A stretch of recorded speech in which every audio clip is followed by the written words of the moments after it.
Hey, that's real. Absolutely. That's real. And so with people, with anybody, right? Trent's the same way. Yeah. Right? You have got to maneuver through all of the poop and the BS. Hey, we saw Trent firsthand fix something. You know like you what I said, mean? he was just in the restroom for a few minutes. He doesn't get that way if he lets people distract him, though. Yeah.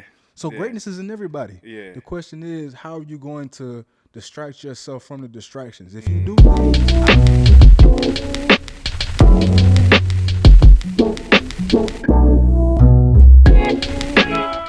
Good people, I know you guys are ready for the show, but before we get started, gotta show love to the good people at Vibration Drinks. Shout out to my guy Zay. Vibration Drinks is Atlanta based. They have over 15 plus flavors of delicious, crazy lemonade and so many other factors as well. Beverage company, and they are killing it. Young black owned business entrepreneurs. Make sure to follow them at Vibration Drinks. They are Atlanta based and they will be here for decades. Their name is only going to get bigger. If you've been to Creative Overload, I know that you've probably experienced this as well. Make sure to follow them and support them at Vibration Drinks. Vibe in, vibe out. Make sure to follow, love, and support. Let's get back to the show. Peace. Good people, what's up? What's good, man? We are back for another edition of the 3 Milli Podcast. Blessed be your host, Caleb Smith, live from 3 Milli Studios. Shout out to Trent, Sid, man, for the camera team, set up everything. Y'all, today we have a very special guest in the building. You've seen him before. He's a legend, man. We about to talk about mindset, mental health, being uncomfortable, power, so many things, bro. BJ Armstead. BJ, how you feeling, man? Chilling, man. Appreciate you for having me, brother. It's a pleasure always. Absolutely. Y'all, he came all the way back, man, from Rocky Top, Tennessee.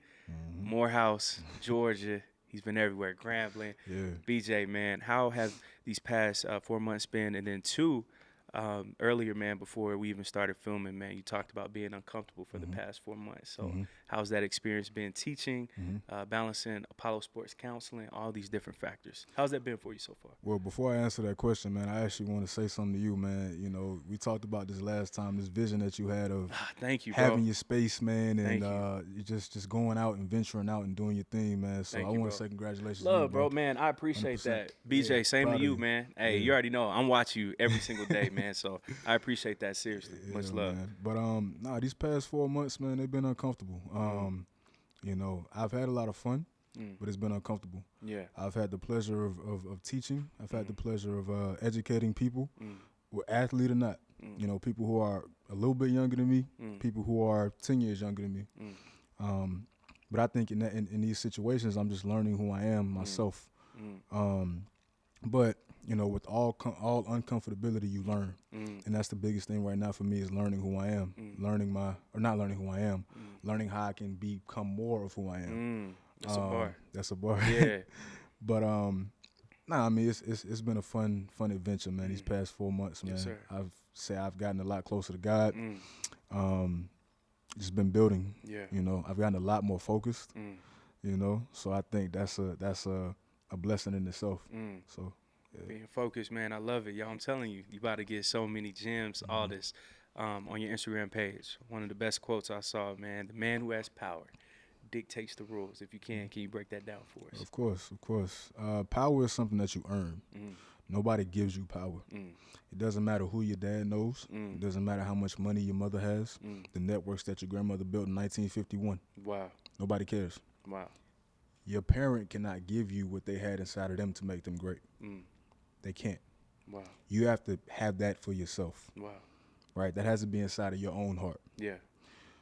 Power is something that you earn, something you have to work for. If you do average, you're going to get average.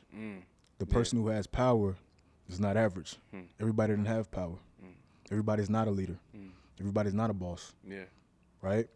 So if your work ethic is there, if your mentality is there, if you're not concerned with making other people happy based off what they think about you, you'll have power. And power starts from within. Yeah. It doesn't start from the outside. If you can control yourself, you can control everybody else. That's right. Right? And it's not a sense of control everybody else's and I'm going to tell you what to do. Right. It's just putting yourself in their shoes and trying to make them better. Having them understand what their motivation is. Wow. Right? Yeah. But you have to first start with yourself. From that point on, you'll have power. Then you can dictate, okay, I can put this person in position to win. Yeah. I can put this person in position to win. And if this person over here does this, I can then put this person in position to do this over here, which will make them better. Yeah. Right? That's what I mean by rules. The man with the power. So in other words, I could say it like this. The man who controls himself first can help to control how someone else wins. Wow. Right? Yeah, that's heavy, man. That's heavy. Speaking on that, earning your power, right? That's the first time that I've ever heard that. How can we step into our power, knowing who we are and things like that? I think people have power. They just get influenced by everybody else. You know, I think that we have distractions in this world that people have a phenomenally hard time maneuvering through. Yeah. Right? And if you're able to control the distractions, in other words, distract yourself from the distractions, you know what I mean? Yeah. If you can distract yourself from the distractions, you have a better opportunity and a better chance to really find out who you are, right? But everybody has a specific greatness inside of them, right? As I'm talking to you now, you do as well. I think with you and this phenomenal structure right here, it took you hard work to get it as well. But what you did great that everybody else does not do is you figured out a way to maneuver through the distractions. I know there were plenty of people pulling at you. Caleb, this is a phenomenal situation over here. This person over here saying, hey, come over here. No, I got to make sure this happens. You ain't lying, man. Hey, that's real. Absolutely. That's real. And so with people, with anybody, right? Trent's the same way. Yeah. Right? You have got to maneuver through all of the poop and the BS. Hey, we saw Trent firsthand fix something. You know like you what I said, mean? he was just in the restroom for a few minutes. He doesn't get that way if he lets people distract him, though. Yeah. So greatness is in everybody. Yeah. The question is, how are you going to distract yourself from the distractions? If you do things, I lived by this when I was in high school. Again, I was listening to Ray Lewis. I listen to Ray Lewis all the time. Dang, he gonna make you want to hit somebody when you get out Man, of the car. That's crazy. I'm talking about fill a gap, blow a cat up, right? But one of the best things that I've heard him say, and I lived by this in high school, was if you do the opposite of what everybody else is doing, you'll win 9 out of 10 times. If you do the opposite of what everybody else is doing, because everybody else is average, right? There's more people in this world that's average than those who are winners. That's true. It is. That's why winners exist. That's why winners exist. Yeah. I like to when I explain this to teenagers, I like to use like the class system. It's whether you're upper class, lower, whether you're upper middle class, lower middle class, you know, you're middle class. You're still considered middle class. Now, if you're not middle class, you have the top 1%, upper class, or you have the bottom percent, lower class. That same thing works when it comes to winners. You have average in the middle. Most people are average. And some people are average because it's fear of missing out. They don't want to be different. They don't want to be different because then they're judged. I'd rather be average than to have you judge me. That's the mentality. Wow. Right? But then if you have everyone is average right here and they do average, they get average, you have this top 1% of winners, then you have those on the bottom who really don't even care about what's going on anyway. Wow. Right? Yeah. So if you do average, you're going to get average. 10 out of 10 times. Yeah. Right? But everybody has a specific level of greatness in them. How much are you going to not care about what everybody else thinks and reach your own potential of greatness? Yeah. Wow. That's heavy, man. That's heavy. So how do we step out of that comfort zone, right, of being afraid? Because, man, I don't think, like, people truly understand, and, like, especially all the young men out there, for somebody like a Kobe Bryant, LeBron, Serena Williams, like, it takes you being daring enough to say, yo, I want to be the best. And I know that I'll be scrutinized publicly. I know it's going to be people that's going to say I'm not the GOAT. I know it's going to be people saying I'm not top 5. They're going to critique this, saying I'm not this, I'm not that.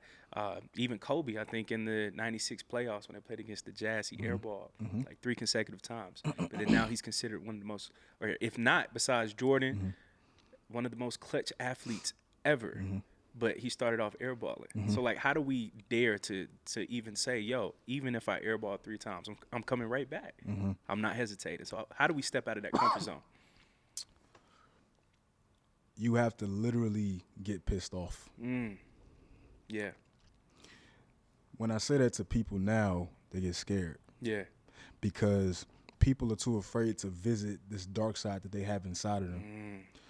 Don't run from the dark side. Listen, I'm not saying go out here and cast spells on everybody and talk about death and shooting everybody. I know. But we all have a dark side, though. That beast mode. That beast mode. Yeah. We all have one. Yeah. We all have a side of us that says, I don't care who you are, I'm going to run over you, especially if it requires me to get what I need to get for myself. I put something on Instagram earlier that said, you can be selfish. That's fine. That's okay. Right? Be selfish. You are young. This is the time right here where you build your foundation, and your foundation requires you to be selfish. Wow. Right? So I think for us now, it is about creating or cultivating that dark side more. I talk to teenagers a lot, and I talk to them about the Dr. Jekyll and Mr. Hyde story, and about how that potion was that that Dr. Jekyll drank in order to turn into Mr. Hyde, turn into that monster. That's okay. You will be okay. It was necessary. Are we really talking about Kobe to the magnitude that we do today if he was not Black Mamba? That's right. You know what I mean? That's right. Are we really talking about Jordan right now if he did not make that decision at North Carolina to beat out or to try to compete with Buzz, who was really the number one player in North Carolina State at that time when Jordan went to North Carolina? Jordan was not the number one player. He wasn't. It was Buzz. I never can think of Buzz's last name. But Jordan made that decision to say, I'm going to beat out this guy every practice at North Carolina. Wow. We're not talking about Jordan if he's not doing that. Wow. Are we talking about Bron right now? If he didn't make that decision as a homeless kid in Akron, Ohio, and saying, I'm getting my mama out of this situation. And being consistent. And after last night, I'm like, yo, he's 37. And still dunking on people. So that's the biggest thing. And every athlete that we look at is like that. We run from that. Somebody I really don't like to talk about, but I have to talk about him because he's so great.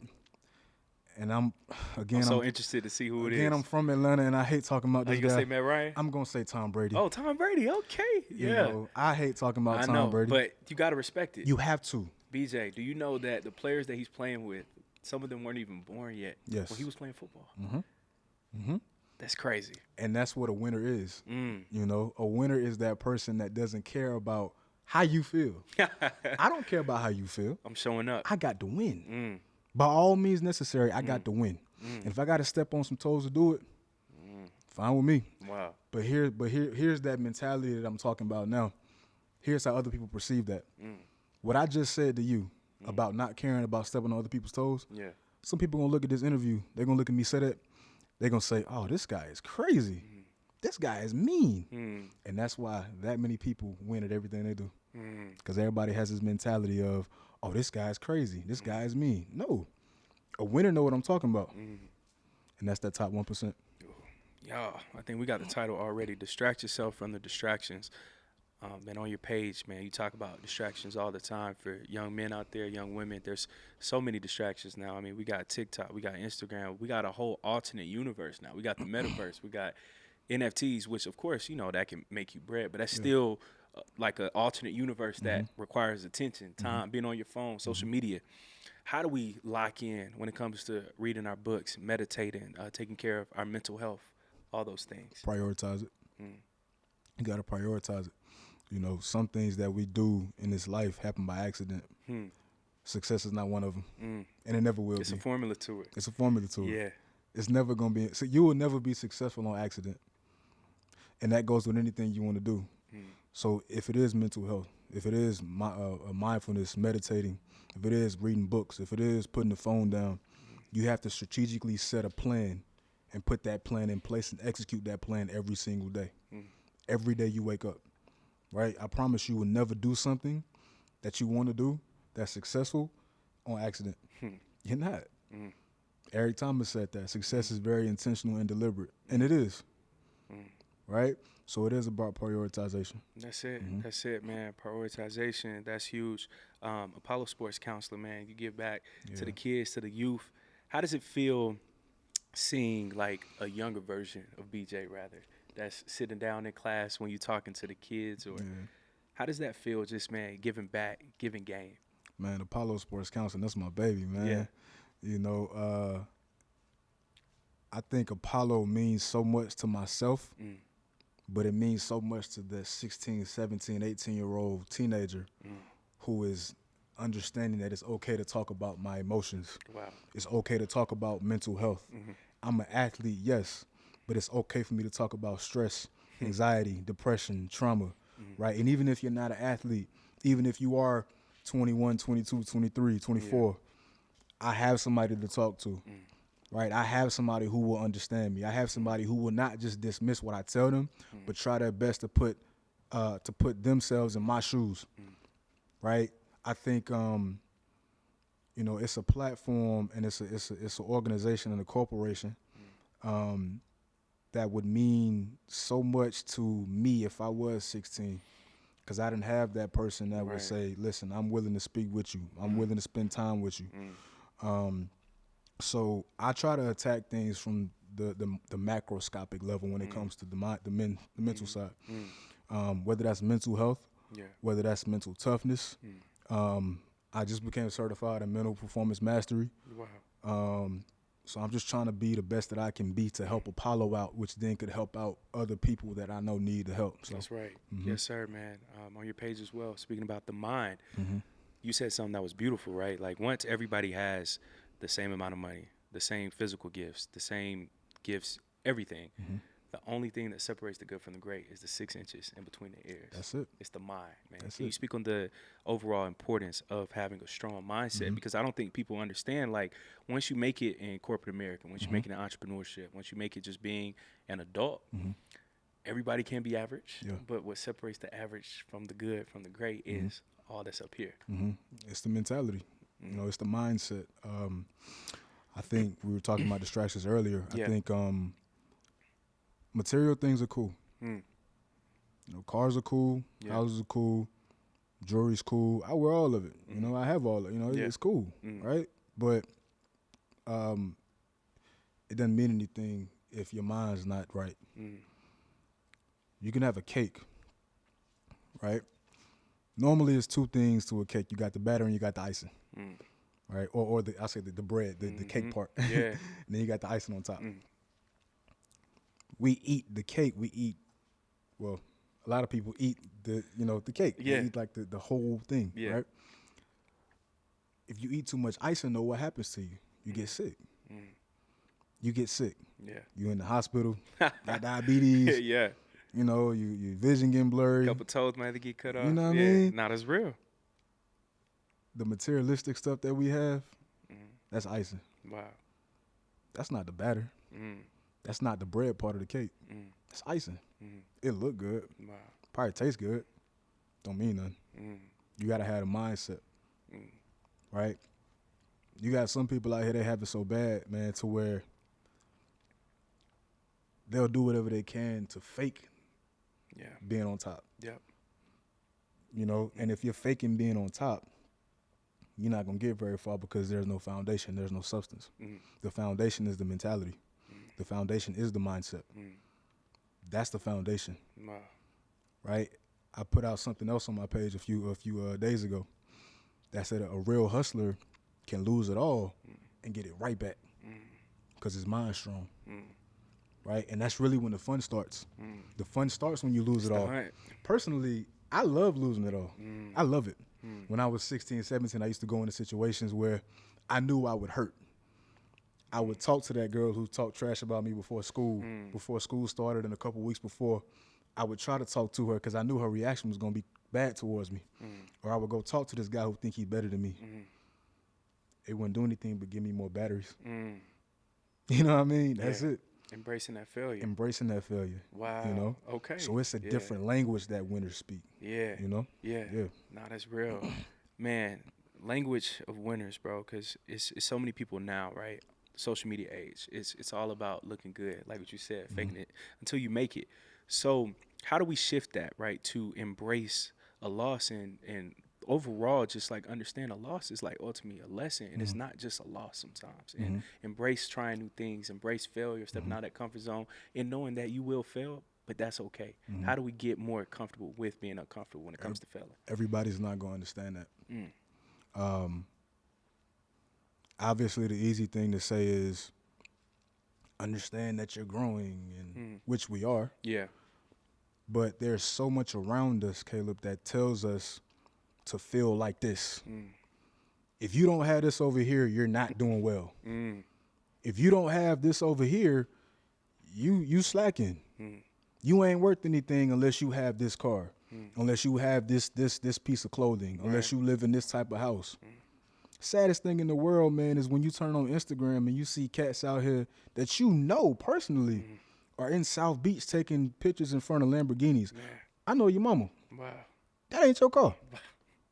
You know what I mean? That's real. I know your mama and your daddy. Wow. And your grandma. Yeah. You ain't living like that. Wow. That's the saddest thing in the world to me, right? But that's what society teaches us through the music that we listen to, through the shows we watch on TV, through, I mean, even something so small as a food that we eat has an effect on our brain. It does, yeah. You know, that's what and all of those things contribute to the conversation that we have. Food we eat, what we watch on TV, music we listen to, all of that contributes to the conversation that we have. It's our diet. Right? Yeah. It's the diet. Yeah. It's what you consume. Diet is not just the food. It's everything you consume. That's your diet. Wow. Right?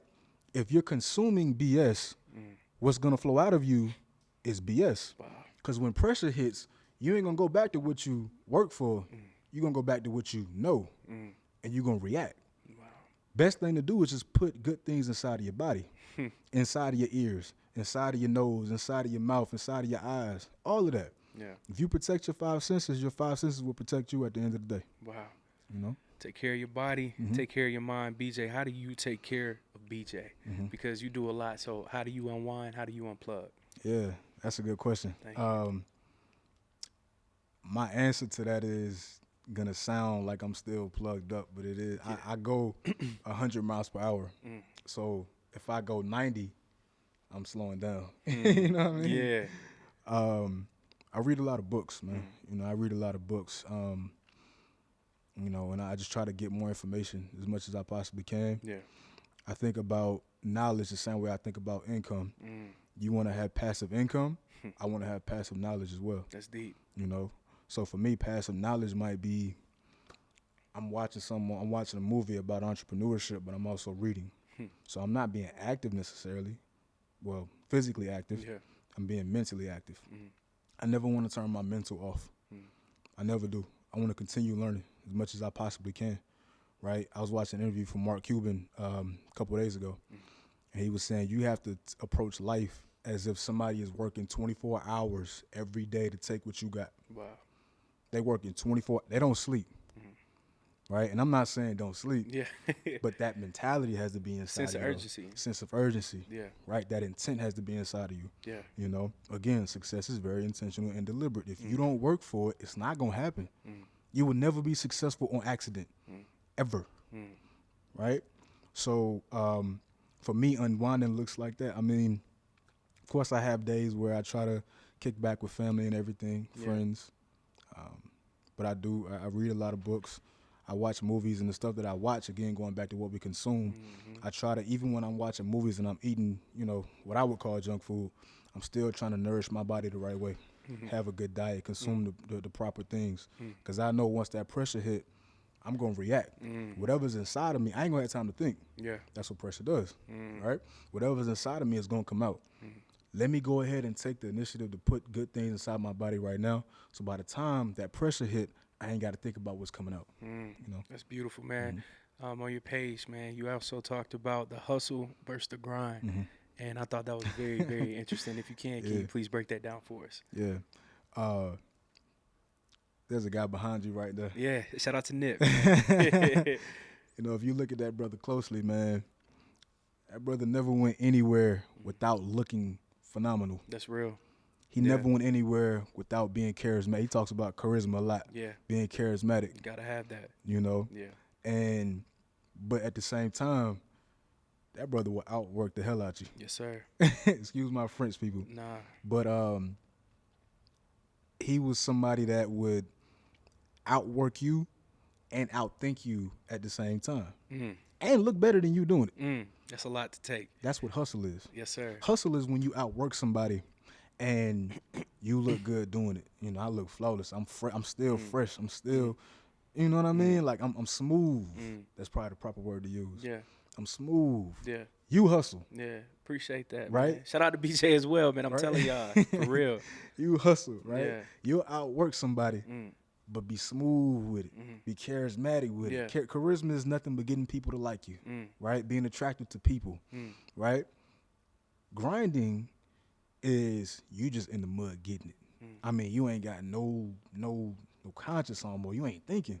Wow. You just in the mud getting it, right? And you ain't coming up for air. Like you just going. Yeah. And both of them are positives. Yeah. Neither one of them is a negative. You use them in different situations, But neither one of them is a negative though. So that's hustling and that's grinding. Grinding is you just dirty with it. Like I don't care what happened. I gotta get this right here. Yeah. And however it go, that's how it go. But I gotta get this right here. Yeah.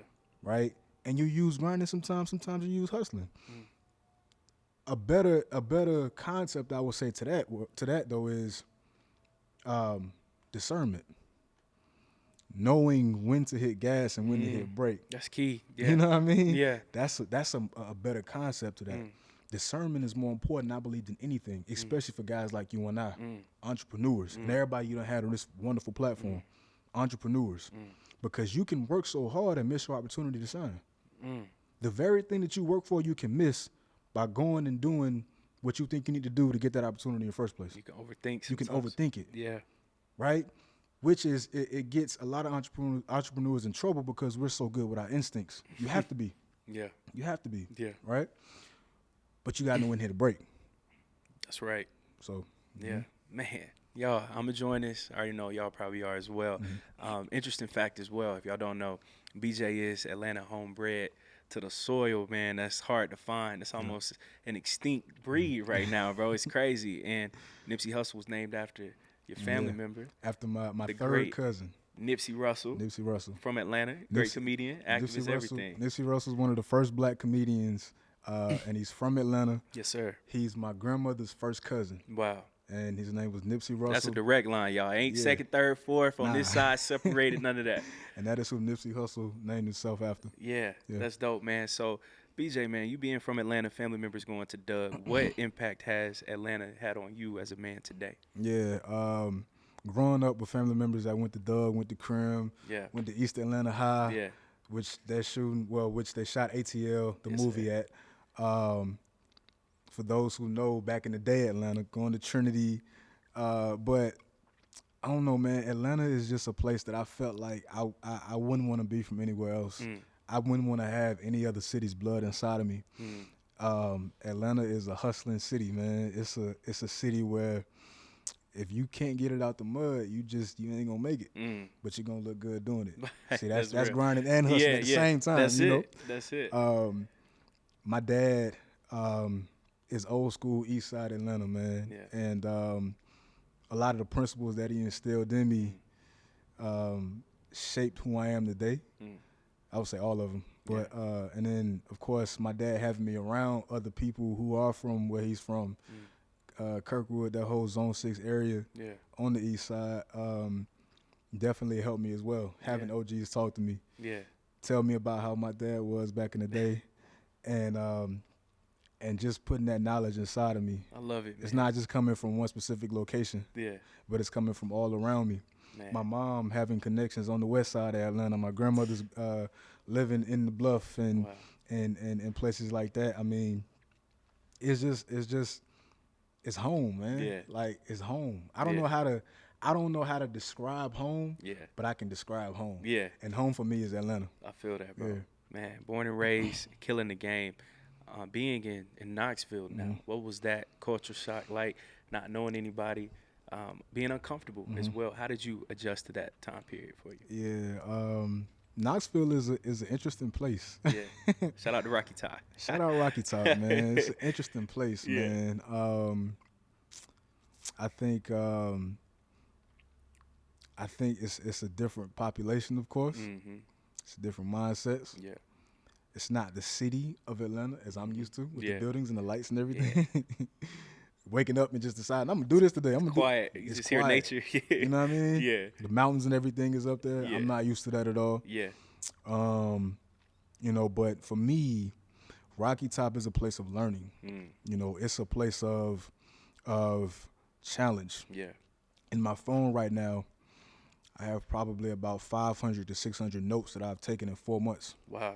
Of things that I've thought about, of situations I've been in, environments I've been in, how I should have handled situations, what I would do if I had it again, what I should have said, who I need to talk to.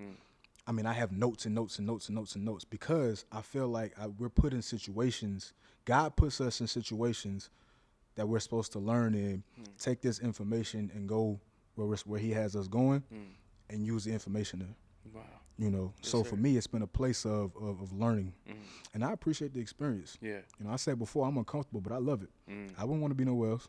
No, I'm all right. Listen, I'm a soldier, man. Yes, sir. You know, they ain't gonna stop me. Yo, that's that mindset. Future doctor in the making as Oh, yeah. well. Dr. BJ. Oh, yeah. Man, so being uncomfortable in Rocky Top, but also teaching, like that's crazy, man. It's like seeing you give back, young dude, teaching to the kids. What do you love the most about teaching? I already know, you spoke about seeing somebody that's just like you, but like what sparked that to say, yo, I want to give back. I want to teach.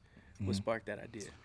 I think the level of knowledge that I have, and the level of knowledge that I was blessed with by God to have, experiences I've been in that I don't believe I was supposed to learn from for me, but I'm supposed to learn from it to help other people. That's right.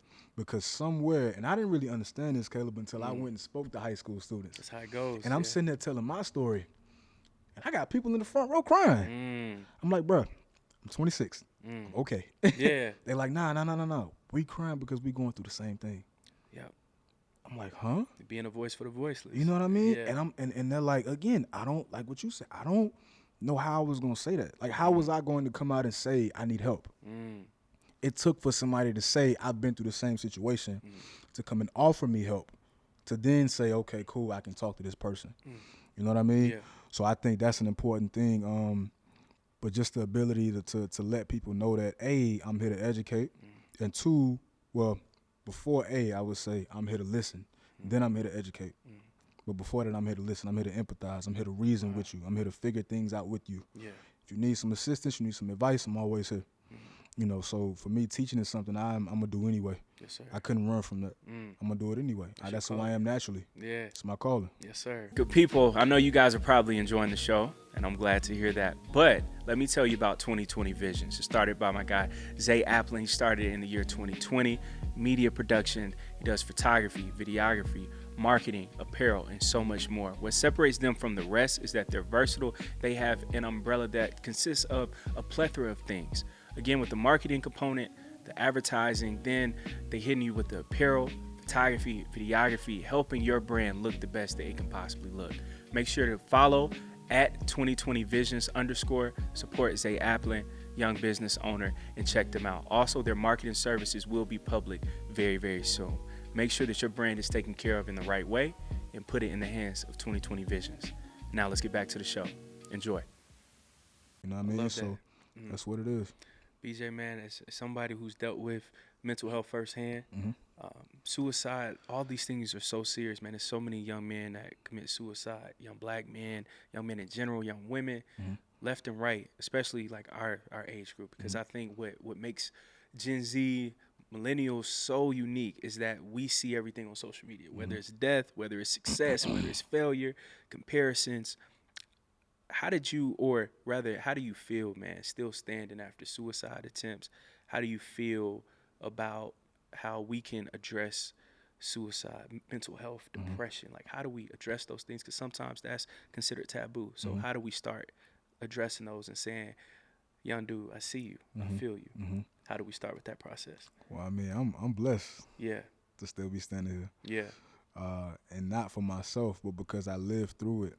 And I can help out the next person that might be experiencing suicide thoughts, and then maneuvering into suicide attempts. I think for me, the main thing that I want to get across to people who are experiencing suicide thoughts is to let it out. You know, let it out. Stress is something that doesn't add on; it multiplies. Stress multiplies. Here's how. Let's say, Caleb, man, you go into the store, and you know, and somebody says something to you, something minor, and you just explode.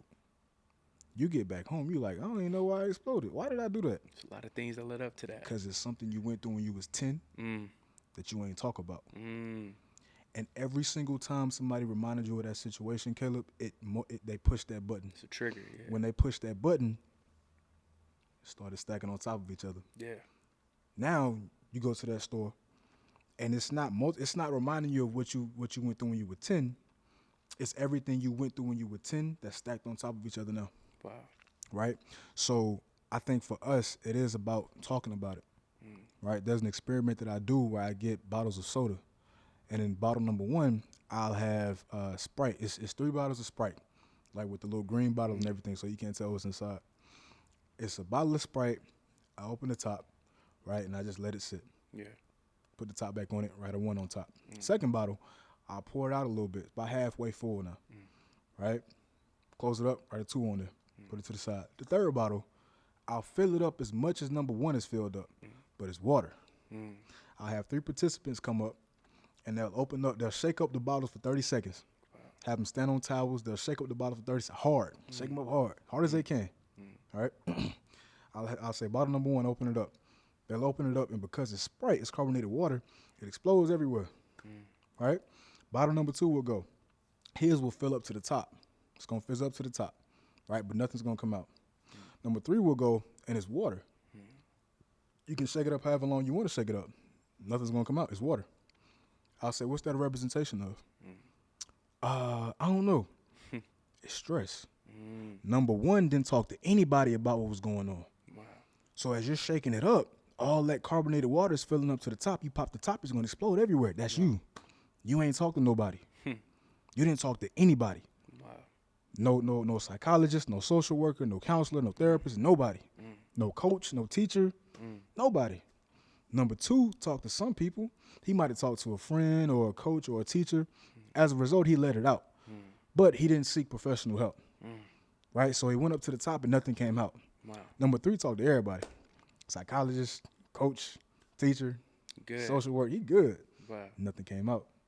That's why you have to understand that you have to talk to people. You don't want to be bottle number 1 and at the wrong minute you explode out at that job interview, on that date, at the store, at the Christmas dinner with your girl family. Wow. You know what I mean? Wow. So that's the biggest thing I would say. Yeah. Man, that's crazy, man.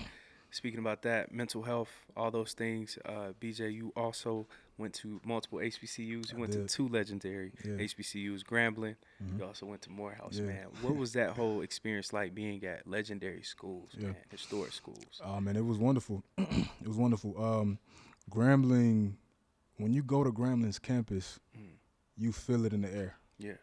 You know, and you feel the legendary spirit in the air. You feel the sense of community. Yeah. You feel the teachers that are helping you out on a family tip and on an academic tip. There's no other experience I would have gotten had I not went to Grambling. Wow. I wouldn't have gotten another one like it. That was my freshman year. I loved it. There's nothing like Grambling nights. And I will always say that. The nights that I spend at Grambling is nothing like them. Wow. That sense of community is crazy. Now, Morehouse. Morehouse. Yeah. I never say Morehouse without smiling. Yeah. And it's not on purpose. That's Morehouse. Yeah. Morehouse is the type of school that you go to and you know how I say you feel it at Grambling? Yeah. It'd be different when you got Spike Lee walking up to you. I'm telling you. When you got Denzel walking up to you saying, hey, what's your name? How's school going? That's a brotherhood there. You got Samuel, Maynard Jackson, Martin Luther King, like the list just keeps going. It keeps going on and on. Wow. And you see these legends. How many other people have had Denzel ask you how finals going? You know what I'm saying? And y'all walk the same halls. Walk the same halls. Yeah. Right? Spike Lee, same thing. Like graduation day, you're graduating on soil where the last battle of the Civil War was fought. Wow. So you have you feel the spirits of these black men coming up and just like patting you on the back, congratulating you. It's different. It's different. You know, That's Morehouse is different. It's a different energy. It's a different vibe. You know, I would tell every person I meet, go to Morehouse. If you are a young brother, go to Morehouse. You know, because it's different over there. You are required to, yes, make connections with the faculty, because it's also different when you got your faculty member who was also taught by Dr. King. You know what I'm saying? Just one generation away. It's one generation away. My teacher was taught by Dr. King. He's telling me all of these different things about what Dr. King would teach him. I mean, that's different. Wow. Right? But you get the connection from the teachers, but you also get the connection from the brotherhood because they force you they encourage you to stick with your brother. There's a saying we have at Morehouse called "I got my brother's back." I got my brother's back. You use connections by way of your brother. Now, for the future, what does that do? That allows you to go into these workplaces, right, and know that I got connections at XYZ. I know this brother over here. I went to school with this brother over here. Why? Because at Morehouse, 10 years ago, I had my brother's back. Wow, that's beautiful, man. So that's the perfect segue, because speaking about the network, brotherhood, historical legacy, Travis Hunter from Atlanta. Shout out to Travis, man. #1 recruit in the country. And I already know, as a former athlete, right, Apollo Sports Counseling, you're still around these athletes, still around HBCUs, of seeing something that we've discussed for decades. And more recently, I could say that our generation, that we've discussed almost every single football season, what if Morehouse football changes? What if Jackson State football changes? Grambling State, FAMU. My brother, he went to FAM. I used to go to FAM's homecomings, watch the games. And what people always talk about, the football players, all of us, what if that narrative shifts, right, to where black athletes start playing at HBCUs again, like the Walter Paytons of the past, the Jerry Rices, the Steve McNairs, Doug Williams, Richard Dent. Like, we just Mike keep Strahan. going. Hall of Famer, first ballot. We talking about first ballot Hall of Famers who are considered top 2 at least at their positions till this day. And now we saw somebody who was bold enough, before the show started, we talked about I Am Athlete, Channing Crowder. He's from Atlanta as well, where he was like, hey, a Florida can provide what an HBCU cannot. But then at the same time, I was like, yo, BJ, what they don't understand is those same black athletes that went to those schools helped build up the wealth there.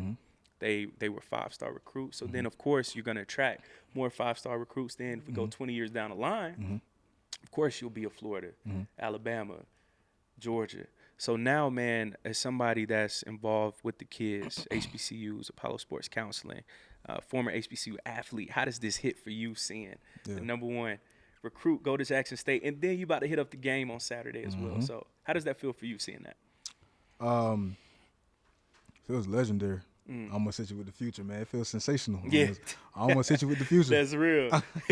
Nah, it feels legendary though, man. You know, Travis Hunter is an amazing man, #1, young man. Very brave. Very confident guy. Yeah. Obviously a phenomenal athlete. You rank #1 in the nation. Have you seen his highlight tape, man? I've been following for the past year. I've been watching him for the past year. year. Nasty. Watching his games. Yeah. I really love the video that he did when he committed, or when he signed, I mean. Yeah. I felt like it was bold. Yeah. But boldness is what gets you noticed. You can't have an average approach and think that you're going to get prime time. It was very prime time. Yeah. I like that. It was very prime time. He wears 12, reverse 21. I see the science. But for me, on a personal tip, you know, it kind of got me a little emotional because I felt like, you know, it's what's needed. You know, I've had plenty of conversations with people at Georgia, at Tennessee, that don't understand the climate, right? They don't understand the plight that young brothers go through at these PWIs, at these big name schools, these Power 5, SEC, ACC schools. It is hard to connect with people who don't you're not comfortable with, you know. And at the same time, if you're at an HBCU, you are connecting with people who you're comfortable with. You know, you grew up around them. You know, I think, and when you think about the time we're in now in 2021, I mean, with a lot of the things we went through last year in 2020, the Ahmaud Arbors, right? All of these guys that were killed. You know, it is imperative that we had this conversation, and I'm happy that he's going to HBCU as myself as a former athlete of two HBCUs, but it's even more imperative to have a conversation that he's starting now. Deion Sanders understands that his calling is a lot bigger than him running touchdowns back in the end zone and high stepping and doing all this other stuff, stealing bases when he was with the Braves and all this other stuff. It's bigger. His calling is bigger than him doing that. And that's what he's fulfilling now, and it's a beautiful thing to watch. That's it, man. HBCUs, again, it's like this shift, right? And, you know, I remember when we were talking before we started filming, I was like, BJ, I love Georgia State. I love State. Like, that's my school. But if I could ever go back, it probably would have been Morehouse or Clark, because just having that experience. What did you love the most, not even from a sports level, but from education, fellowship, about going to a HBCU? Oh, my gosh. You got time? I got time. Hey, we here. Let's chop it up. Man, I'm gonna say this first of all. When I got to Georgia, I got bored. I know that sounds crazy. Yeah. When I got to the University of Georgia for my master's program, I got bored. Because you had a completely different experience. And you would think that a graduate level who's saying, write this paper, do this, grade this paper, do this report, do this project, 24/7, you would think that the work there will be like, oh man, it's very consuming, I'm busy 24/7. I got bored. Morehouse was 100 times more challenging than Georgia was. Wow. 100. I didn't say 99. Wow. I said 100 times more challenging than Georgia was. Because Morehouse prepares you for the rigors of life. You don't walk out of Morehouse doors without being a grown man. Because you're going to become a grown man. When you enter 830 Westview Drive in Atlanta, Georgia, you're going to come out a grown man. Right? So in regards to the work, I mean, it was the work. I was in a situation, man, where I was having 5 Spanish classes. As a Spanish major, I was having 5 a day. Oh, you were a Spanish major. Spanish I didn't major. know that. Yeah. Okay. Spanish major. Yeah. Having 5 Spanish classes per day. Wow. And now, Caleb, I'm in a situation where I got professional baseball teams that I'm having to say no to. Because they're trying to get me to come and talk to the players. And talk to the players and work with the teams and stuff like that. And because I speak so much Spanish, because I'm fluent, because I've studied overseas and lived overseas and traveled and done these other things. But that's the things that Morehouse prepared me for. Morehouse did that. I didn't do that. Well, God had Morehouse do that. That's what happened, right? It prepared me for these situations. I'm a lot stronger than I was when I went in there. Even coming from Grambling, which prepares you for things as well. Yeah. No place like Morehouse. As far as the network, though, you have so many people who are doing so many different things. I don't think there's an avenue where I don't know somebody who went to Morehouse. And even if I don't know somebody, I know that there is somebody who can say, hey, man, that guy right there graduated in 85. This guy graduated in 92. Let me introduce you to them. This guy graduated in 61. Let me put you on with him. You know, that network and that brotherhood, tremendous. Wow. No other brotherhood like that. None. And it's not a big school. Yeah. I mean, it's a private school, obviously. Yeah. All male school. Yeah. But that brotherhood is amazing. Yeah. That networking is amazing. You know, so it's life, man. Yeah. I'm appreciative of Morehouse. Extremely appreciative to this day. Man, that's beautiful. BJ, for all the young brothers out there right now who are afraid to officially chase their dreams, what words of advice would you have for them right now?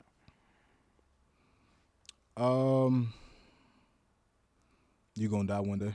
You're going to die one day. You're not chasing your dreams, but death is chasing you every day. Wow. You not, my camera right here, you're not chasing your dreams every day, but death is chasing you every day. Wow. I'm going to let them figure out how to explain that to themselves. But just understand death is chasing you every day. Yeah. That's all. Man, that's a bar because I remember, I think it was Dion Bonaparte. We had him on the show. Shout out to Dion, entrepreneur as well, man. He's a great dude. But Dion, he said something about I think the graveyard is the richest place in the world. I just told my mother that last week. The $1 billion graveyard. 100%. Wow. Because there are dreams that you're going to die with that you were too afraid to act on. Wow. See, all this talking, we can sit up here and talk, not you and I per se, but the community as a whole, the generation as a whole, we can sit up here and talk all day. Until you do something, your talking means absolutely nothing at all. Right? I can have an idea, and if I don't execute on that idea, it ain't gonna go nowhere but to the graveyard with me. You can't. It's funny how you can't take money with you, but you can take your little ideas. Wow. You know what I mean? Wow. That's what it is, though. So yes, the graveyard is the most richest place. It ain't LA. It ain't Beverly Hills. I'm gonna be honest, I don't know what's going on with Lenox right now. Lenox different, bro. We ain't even gonna say Lenox. Hey, Lenox is the South DeKalb Mall now. Right. Like, but it ain't none of those places though. Man. You know? But it's the graveyard. Yeah. I was reading a book by Terry Orlick, great sports psychologist, and in the book he says only action counts. That's the only thing that counts. All this talking don't mean nothing at all. At all. Because at the end of the day, like you did, you still got to fight through distractions. Like Trent did, you still got to, like Sid did, you still got to fight through distractions to make your dream come true in the first place. And you can talk about your dream and take the first step, but until you fight through all of that, until you had this dogmatic mentality of, I promise you, you ain't going to stop me today. You're not. Throw whatever you feel like you got to throw at me. You ain't going to stop me. It's like Jordan did when they brought in Gerald Wilkins to play against him. He was the Jordan stopper, right? The Cavaliers brought him in the conference finals to stop Jordan. Jordan made him look like a grown man, made him look like a fool. Wow. Turned around and looked at the Cavaliers bench and says, he can't stop me. The guy you brought in to stop me, he can't stop me. Until you do that, you still are going to be talking about your little dreams and goals and aspirations, and they're going to go right with you in the ground when you go there. Wow. It's heavy talk, man. That's heavy. That's heavy. The mindset, being unstoppable. How does that feel sometimes, BJ, when you set a goal, when you write it down, and then when you actually see it through? How does that feel for you when you see that come true, all your goals? I'll speak on it for me because some of the stuff I'm going to say ain't nobody going to agree with. Yeah. Well, some people will. But for me, knowing what it takes to win, see, winning is not something that you wake up as. You're not going to wake up as a winner. You don't. Nobody wakes up as a winner. You wake up as somebody with an opportunity, but you don't wake up as a winner. We tell people all the time, hey, you're a winner. Okay, what makes them a winner? You know what I mean? What if they fought through? Yeah. What makes them a winner? Right? So for me, knowing what it takes to be a winner, all of the pain and the BS that you got to go through to win, all of the challenges, all of the trouble, you know, how focused and locked in you got to be mentally to win. Yeah. For me, when I get there, it's cool, but I want to do it again. Yeah. It's cool. Right? I'm glad I did it, but I didn't expect to fail in the first place. So yeah, I won, but I wasn't expecting to fail. Right? So yeah, I won, but let's do it again. Let me see if I can do it again and again and again. Right? And every time you do it again, it gets 10 times harder. Yeah. That's where that adrenaline rush comes in. Right? Yeah. Like I want to keep going, but it's going to be harder than it was the first time. So being on the hunt, the process, man, what do you love the most about the process? Because, man, I think when it comes to all the greats, they actually enjoy the process, I think, more than actually winning, because it's like once we win, what's next? Because I remember Brett Favre, America's Game. I used to love that docuseries growing up. I think it was the 96 Packers. Yeah. And Brett, you know, he was like, yo, of course, you know, we had to beat San Fran. We had to beat this team, that team. It was hard. But, like, the moment that we hoisted up that Lombardi trophy, I was kind of mad because I'm like, yo, like, we ain't got a game next week. Like, so then for me, that was crazy because I'm like, he just got his first Super Bowl. And really what he enjoyed more than actually that moment was actually getting to that moment. So I think that's what makes so many people great. So what do you love about the process itself? The hunt. It's the hunt. You know, I love the hunt. Yeah. It's funny you brought that up with Brett Favre because I'm the same way. Yeah. I hate winning sometimes. I know that sounds crazy. I hate winning sometimes. Because winning means that the hunt is over with. I've got what I wanted. Yeah. You know, but it's the hunt that keeps me going, though. I would rather fail sometimes. I love being at the bottom. Make it interesting, huh? Makes it interesting, but it makes it fun. Yeah. It makes it worthwhile. You know what I'm saying? I want to fail sometimes. Yeah. I secretly hope sometimes that I do fail. Like, I hope I do fail sometimes. And I hope when I fail, everybody give up on me. Wow. Everybody. Count me out. Yeah. Yeah. Everybody. You know? Yep. Because then I could just come back with just like, you gave up on me. Yeah. You really gave up on me for real. Yep. Like, you made that decision to give up on me at that. You had a choice. You thought I wasn't going to win. So now that you made your choice, I'm gonna make my choice. Yes, sir. And we gonna love my choice better than your choice. Yes, sir. Cause I'm always win in the end. Always. Yes, sir. I've never been somebody who lost, who didn't come back. Everything that I've lost, I've gotten back again. Right? And when I got it back, it was 10 times over. Yeah. It's God and it's my mind. And if I want some, I'm coming. I'm coming. I'm gonna be there. Yeah. You got to deal with me. Yeah. You know? Yeah. So for me, that's the hunt. That's what it is. Yeah. You know, even people who talk trash now, I say, listen, you sure you want to deal with me? Are you sure? You know? So for me, it's just a hunt. I find so much enjoyment in that. And like I said before, even my dreams and my goals, I'm like, man, we're going to reach it at this point. Like, this too soon. You know, like, can it have a few more years on it? Like, please? You know? So that's just me, man. That's how I feel about the hunt. Yeah, I love that, man. One of my last few questions, Apollo Sports Counselor, man, you're killing it for other young men who want to get involved in sports counseling. When it comes to the mindset, mentality, how can you start your own business when it comes to sports psychology, talking to the kids, talking to the youth? How can you get started in that field? Every athlete has a story. You know, every athlete has a story. Yeah. And it's your responsibility to share that story with people. Whether you feel like your story is not worth mentioning or not, everybody has a story. Yeah. Right? Yeah. Every single person on this earth has a past. Yeah. That's the cool thing about human beings. Everybody got a past. Within that athlete's story, there's something they went through.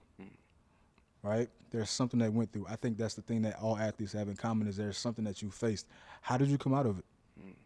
You know, how did you come out of it? How did you apply certain things within sports psychology to come out of it? Because I'm going to tell you something. As funny as it sounds, it's true. Athletes use sports psychology techniques all the time. We don't even know we don't even know we're using them. Wow. We don't. I didn't really understand I was using a lot of things until I sat down and I actually started reading books. I read a book called Sports Psychology for Dummies one day. That was the first book I ever read on sports psychology when I knew what it was. Yeah. Man, I couldn't put that book down. I started making whole days out of studying that book. Wow. I would wake up at about 5 o'clock in the morning. I would read until about 11, that book. Wow. And then I would go get lunch at like 12 or 11:30. I'd come right back and read some more. Wow. For another 6-7 hours. Wow. Because it was that interesting to me, you know? And so for me, every athlete has a story, but try to seek out what did I use to get through this situation. I guarantee you use focus, you use distraction control, you use commitment, you use consistency, you use discipline, you use discernment, you use goal setting, you use mindfulness and meditation, you use imagery, visualization. Wow. You use a lot of these things. Go out and teach another athlete that because they don't know that. Sports psychology, man, is one of those things where we don't talk about it in the sports community. Everything's physical. Do one more push-up than your opponent. Run one more hill. Run one more stair. Okay, what about the mental side? That's what it all boils down to. Wow. Yeah. Man, BJ, bro, you killed it. For people who are struggling trying to find a team or, you know, build a team around what they got going on or being around around the right people, how do we know who to be around? How do we find the right people? How do we find a good support group? How should we go about that? Yeah, I mean, first you have to understand what you need. Yeah. Understand you first. Yeah. That's a great question because I had to figure out ways to put people around me. The people I put around me are people that I need. You know, they fit me like a puzzle. Yeah. Because I'm somebody who I go 100 miles per hour on one thing and I have to get that. The people around me make sure I don't crash. You know, those are the people that say, all right, you got to ease up over here. You know, while still challenging me. So it's a delicate balance right there even with them. Yeah. Push me, but also know when to not do that. Now, if you don't push me at all, then we might not get far in conversation. Yeah. Because I'm the type of person where I need my circle to continue pushing me because I'm going to push you. Whether we friends, you my girl, whatever the case may be, you got to push me. Yeah. I don't care how cool we are, how long we known each other. Yeah. My girl, I don't care how pretty you are. Yeah. I don't care about that. I need to be pushed. I'm going to push you. Be a better version of yourself, period. Right? So I think you have to first understand what you need, and then you work to figure out, okay, where do I find these people? Then you develop rapport, develop a relationship, and you go from there. Beautiful, man. BJ, man, thank you so much for your time. Before we bounce, where can everybody follow you, keep up with yourself? Apollo Sports Counseling, whole nine. Instagram is Mind of BJ, MYNDOF BJ. Then Apollo Sports Counseling is the business on Instagram, Apollo Sports Counseling. And I believe that's it. I don't really have a lot of Twitter, anything like that. Yeah. If you are an athlete or you know an athlete or you need life coaching, you need somebody to talk to, you need advice, you need whatever you need regarding the mental side, mental health, mental performance, whatever the case may be, email me right now at apollosports.365@gmail.com. All right? And we're going to kick it like that. Hey, we got you, man. BJ, we appreciate you. Y'all make sure to follow this dude, show him some love. Make sure to comment, like, and subscribe. Yeah. Thank y'all, man, so much for always tapping in. Again, shout out to Trent, Sid, whole entire team. We love y'all. Keep grinding, and your dreams, they will come true. Thank y'all so, so much, man, from the bottom of our hearts. We appreciate y'all, and we see you guys soon. Peace.